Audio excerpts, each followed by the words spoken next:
we interrupt your previously scheduled programming for a very special episode of Real Life with Tracy, aka the warm, witty, not always polished, but always from the heart podcast where dog training meets life training, whether we like it or not. So this week, I'm not gonna lie, life got a little lifey. One of the joys, and let's be honest, occasional heartbreaks of sharing your life with a whole bunch of animals is sometimes things go sideways. This was not the episode that I had planned to record, but I felt it was important to, I felt important. I felt like it was important to show up just sort of raw and honest, slightly sleep deprived, if you can't already tell, to let you in on what's been going on behind the scenes. So if it helps you feel less alone, amazing. If not, maybe skip this one and catch me on the next episode. But if you're curious, hang in there. This is me, unscripted. Enjoy the episode. Let's get into it. Ready to have a calm and peaceful life with your dog without the stress of those fear-based behaviors? Hi, I'm Tracy, and I've been there, overwhelmed by all the conflicting dog training advice and unsure of what to do next. But now I help dog lovers like you simplify your life with your dog by building confidence naturally, fostering trust, and addressing those fear-based challenges. So, if you're ready, stop chopping those chicken wieners and let's get to it.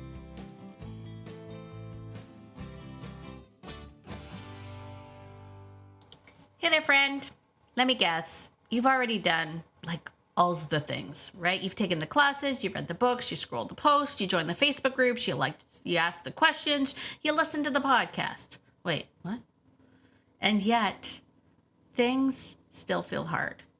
What if I told you that the answer isn't in more, as in more obedience, more drills, more boundaries? What if the answer is actually in those moments between training? How you show up day to day? Because that is exactly where trust is built and also where trust is lost. And the good news is it's not about doing more. It's just about tweaking those little things that you're already doing. And that's exactly what we walk through inside the Fearless Framework, my online 12-month program where I'm going to help you see the world through the dog's eyes, help you understand what's going on inside the dog's mind, and help you reconnect so that you and your dog can build confidence together. If you're interested in something like that, come on over, join us at beyondobedience.ca/fearless, and I'll see you there. I can't wait to get started. Well, hello, my beautiful friend. It is Tracy. Welcome to Beyond Obedience, the podcast. Super duper welcome. If you are brand new, hello and welcome. And if a friend invited you here, give that friend a little hug from me. Give that friend a hug from me. Let them know that I appreciate them sharing the podcast with you. Okay. She says with a big sigh. I got some stuff on my mind. Let's just call this episode Stuff on Tracy's Mind.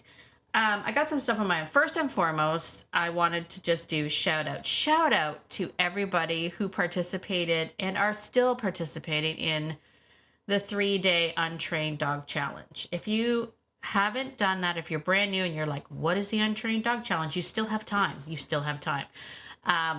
We just wrapped up 3 podcast episodes, a 3-day challenge inside the Living Beyond Obedience group, but I'm giving you time because I know not everybody just sits around and just has all the time in the world to do dog stuff. Don't you wish though? Can you imagine if that, when I sometimes think about the things that bring me joy, it literally is just doing the dog stuff. One of my favorite things is just walking through the woods with the dogs. I love walking through the woods, hiking with my dogs. It's one of my favorite things. Anyway, I digress. The point is that if you have been doing that, there's still time. You can get in to participate in that challenge. And then, if you want to play along, you can take pictures, write a post talking about how you felt. How did you feel about that challenge? How did that go for you? All of the insights that you had. I will say, Sharon, your your expression of your experience on this challenge was just simply beautiful. I literally held my heart every time I read your post. So shout out to Sharon. And if you're like, what did Sharon say? Get into the Living Beyond Obedience group and find out. Find out. Sharon just really has a way with words and reflection on that challenge. So anyway, lots of people loving it. You still have time. If you do all 3 days, you get entered in to win a little coffee chat with me, a 30-minute little chat. You can ask me a question. We can sit down, talk about your dogs, whatever you want to do. 30-minute free chat with me. I call it a coffee chat because I'm bringing coffee. That's all I'm saying. So that's the first thing. So thank you to everybody who participated in that. I hope that you enjoyed it. We're definitely doing it again. Like I want to let you know too, this isn't a one and done thing. Like this isn't something where you're like, oh, well, I did that challenge and it was good. I want you to think about that. Redo it, replay those episodes, redo that challenge as much as you want, because the more that you sort of really lean into this, the more that you are going to find that the other stuff will start to melt away. Like if you're struggling with your dog, I'm not saying it's like, it's certainly not a quick fix. Don't get me wrong. I'm not saying like do a be with and all your problems are solved. That's not what I'm saying. But what I am saying is that when we start to make this shift, it's a mental shift. It's a life shift in a way. It's really flipping dog training on its head a little bit. And when you start to do this and really lean into it, you are going to find that all the other stuff just kind of melts away. There's going to be things where you're going to be like, oh my gosh, you know what, my dog hasn't seemed as anxious lately, or my dog seems more quiet, or my dog seems more peaceful, or my dog is actually asking me to come and see stuff. My dog believes me now when I go to the window and say, no, it's fine, buddy, let's go lie down. Like you're going to start to see that. And it just grows over time. It's like anything else with a relationship, that closeness, that bond, that connection, it grows over time. So those 3 days that you did, those, the follow the dog, the be with sessions, the asking the dog, really tuning into your body language, your energy, how you're showing up, taking quiet moments with your dog, all of that stuff. I'm telling you, if you do it, you're going to notice all the other stuff start to melt away. Now, will there still be some things? Sure. Obviously, right? Behavior is behavior. And, dogs build habits, and habits are hard to break just like us. So I'm not saying it's going to cure everything, but I will say this, it will make everything easier. Even the little stuff that's left, the leftover habitual things that are just sort of really tough, it'll make it easier. Anyway. So there you go. That's the one thing. The second thing that I have to talk about, and I have to talk about it because this is the first time, I will say this is the first time in a very long time that I sat down to record a podcast and I was like, oh, I don't know what to talk about. Right? I came off of a lot of good stuff there. Like I did the multi-dog, then we had the Nelson interview, and then we did the untrained dog, and I was like flying high with all this, and I'm feeling good. And then life got lifey, my friends. Life got lifey. And if you're on my pen pal list, if you're part of my pen pal, you already know a little bit of this story because I shared a bit of it yesterday. But I'll share a little bit more here because I've been literally like leaving it to the very last moment. I'm like waiting for some divine intervention to be like, here's your motivation, Tracy. But the bottom line is this. And I can't remember what day it was. Like I can't even remember if it was Tuesday or Monday or Tuesday. I don't know. Anyway, in the evening, Nigel started retching and then not being able to actually throw up, or anything that he threw up was just foamy stuff. And if you have large dogs, and if you've ever had the horrific experience of going through bloat, I have. We lost our dog Berlin to bloat. And so bloat is awful.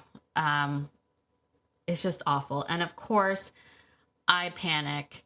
I'm like checking him. Like his abdomen isn't distended and all of this stuff. But I'm like, I can't figure out what's wrong with him. So I literally wake Mark up and I'm like, we have to go to the vet. And of course, I'll just say as a sidebar, because this is how life is sometimes. Life is like this sometimes. My van, I don't have my van. I don't have my van. And so, because it needs a transmission. So I'm going to start a GoFundMe right now for my van problems. But that's another thing. So I don't have my van. So I'm like, Mark, I know you don't like having the dogs in your car, but we're going to have to take Nigel to the vet, and we'll put blankets down, all that stuff. Of course, he's like, that's fine. Obviously, we're taking Nigel to the vet. So we rush Nigel to the vet in the morning, and they do an immediate like x-ray. His stomach does have air in it. It hasn't twisted. His intestines have air in it. You know, they see some things they're worried about. Either like he hasn't quite twisted his stomach, but they thought maybe he also might have some sort of obstruction. Now, for anybody who has been with me for a while and knows Nigel's history, Nigel has had in the past when he was under 2, but he had on 2 separate occasions an obstruction where he had to have like full abdominal surgery and removing rocks. Yes, you heard me right. Rocks. My dog ate rocks. They removed rocks from his intestine twice. Why my dog ate rocks? No idea. No idea. The first time we were like, that must have been a weird thing, but he'd never do that again. Ha ha. Anyway, he hasn't done it for like, he's like 9 years. He hasn't done it for like 9 years. So I'm like, why would he do that now? So, of course, she's like, you know, we might have to do exploratory surgery. End of the story is basically the dog had exploratory abdominal surgery. They found nothing. Nothing. It's frustrating because we still didn't know what was wrong. Anyway, fast forward through this week that I've had. I had to go to the vet 3 times. The first, like, we went to the vet the next day, like, he was still, his heart rate was high. He was still making the retching noise. We took him back. They did another x-ray to double check everything. I'm going to have to pause for 1 second. My washing machine is done and it's yelling at me. Hold on.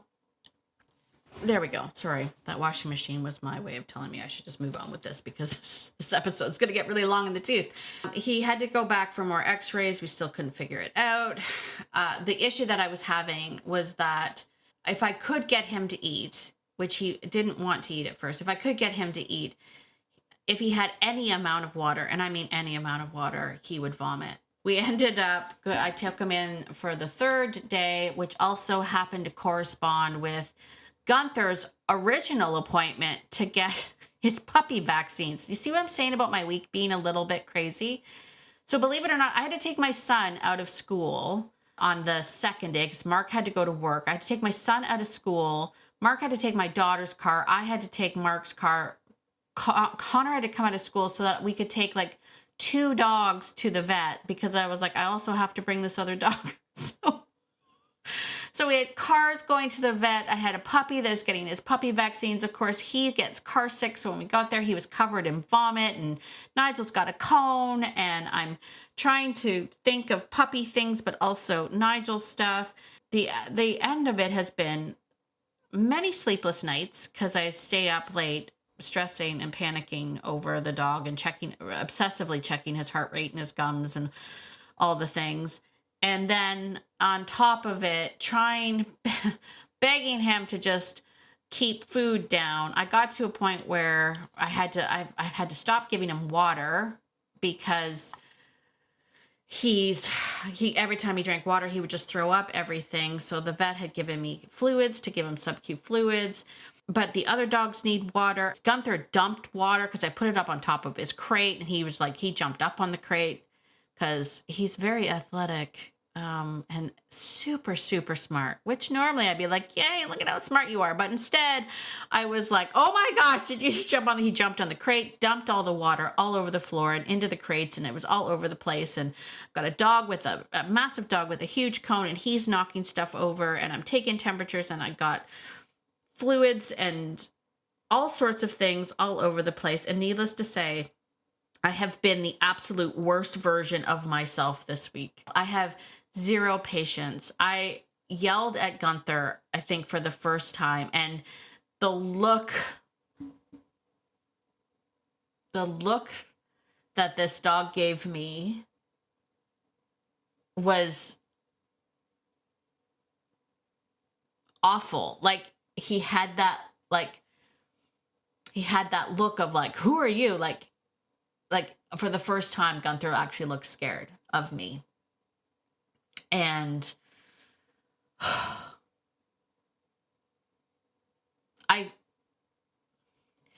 I feel the need to share this because I want to make sure that people know that when I speak of the things I speak of, I'm usually speaking of them from a place of been there, done that, but I'm currently in it.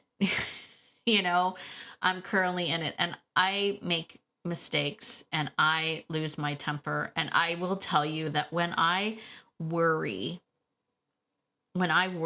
about my dogs, my kids, my family, whatever, any kind of worry, I am the worst version of myself. And I had to catch myself. And then, of course, the stupid voice in my brain was like, how can you be this stupid? You should know better. Like, imagine, okay, let's be real for a second. Imagine like being a professional and knowing the things that I know and still making the mistakes. And then listening to my inner critic beat myself up for making those mistakes. Like, how could you be that dumb, Tracy? Like, how could you do that? And it hurts my heart, gosh, the look on his face hurt my heart. And then I look over at my poor sick Noof and I'm like, I just need you to get better. Like, I need you to, I can't at this point in time deal with Nigel not being well, like it is what it is. So that is why when I sat down to do a podcast, I was like, what am I going to talk about? Like, I don't know, like 3 tips to whatever, like nothing's going to come out of me unless I just speak my truth. So this is a podcast episode of me just speaking my truth and this understanding that I too feel like a bad dog mom at times. I feel like garbage sometimes. I beat myself up as well.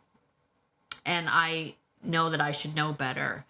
But at the end of the day, the bond that I have with these dogs, I think this is going to sound like the downside of this work that you do. But I think when you, we all love our dogs, and I'm not belittling that. I'm just saying that I think when you start to do this kind of stuff, when you really sort of sit with another species and you study them and you try to understand them from their perspective, when you do this kind of work, the bond that you create is incredible. When I let them down, like when I let them down like that, it really, really bothers me. I have to also take my own advice, like the reason why the very first part of the Fearless framework, that when I built it, the reason why that very first module is all about mindset is because I have come to an extreme understanding about how my mindset, how I feel about myself affects my dogs. How I feel about myself, the negative self-talk I say affects my dogs and prevents me from getting to that next level bond that I love with my dogs. It prevents me from seeing those moments that I love so very much. It prevents me from connecting with them at that level. And I know that to be true. That's why there's a big module on mindset, not just the mindset of the dog and understand the dog's mindset and how dogs process fear and all of that stuff, but also our own mindset and taking a moment. And I'm not a psychologist, nor do I play one on TV, but I do recognize the fact that I need to try to keep up with my own negative self-talk.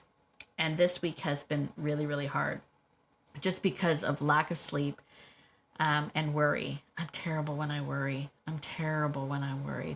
Anyway, this went on way longer than I thought, and it didn't even go in the direction that I thought. I was going to tell you about, the whole history of NOOFs and why we use the NOOFs and why they are so important to me. Instead, it was just me basically telling you why my week was bad. Welcome to my therapy session. If you tuned out of it, I don't mind. Because as I say, I don't have anything left in me at this point right now. I have to just sort of give myself grace and be like, this is the episode that I have. And if it's not a good one, it's not a good one, but it's all that I have right now. So giving myself grace, feeling better about myself. Oh my gosh. Anyway, I'm happy to report that Nigel had a poop this morning.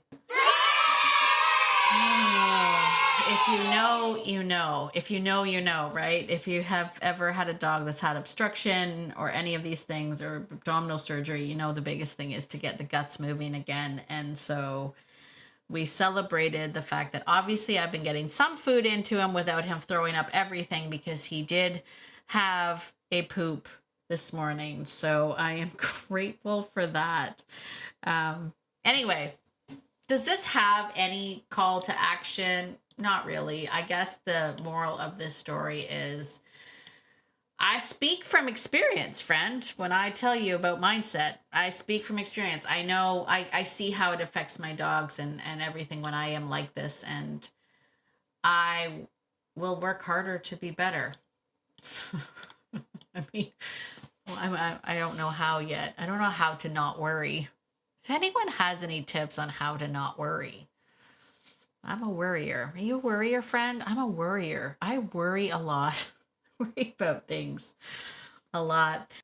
This is one of the reasons why, and I will shameless plug to the community in the Fearless Framework. They were the first people that I told what was going on. I had to cancel my appointments this week to take care of Nigel, and the members of the Fearless Framework were the first ones to know what happened, because they are like my everything community. They're my everything community. So shout out to them. Thank you guys for being so understanding and so lovely. I am hoping that things will continue to progress nicely. I'll probably take Nigel back into the vet for another checkup this week, just if he's still doing the retching thing. But fingers crossed that starts to get better and I get back to being my old self again. Wouldn't that be nice? It would. I know. I think next episode we actually have a special episode. It is a special episode with Paisley. Paisley's going to be joining us inside the podcast room. We're going to be doing some Q&A. And I think that's it. So, hug your dogs, my friends. Hug your dogs. Hug your dogs. Apologies that this is not what I thought it was going to be, but it's all that I got. And I wouldn't be me if I just didn't come out and just say the things that are going on. I'm not good at faking it. I'm really not good at faking it. All right, my friend, listen, if you enjoy this kind of thing, which right now I'm questioning why you would, but if you do, take a moment, give me a 5-star written review over on the Apple Podcast. Leave me a comment on Spotify. Leave me a voice memo on beyondobedience.ca/contact. Anything you want to do to connect with me is fine. If you have connected with me this week and I have not responded, because I do take pride in responding to all of my emails and messages, please know that I will get back to you this week. Again, last week. What are we going to do? All right, my friend, listen. I need you to get out there today and be the person that your dog thinks you are. Because your dog thinks that you're amazing. And so do I. Have a fantastic day. And I will see you in the next episode. Bye for now.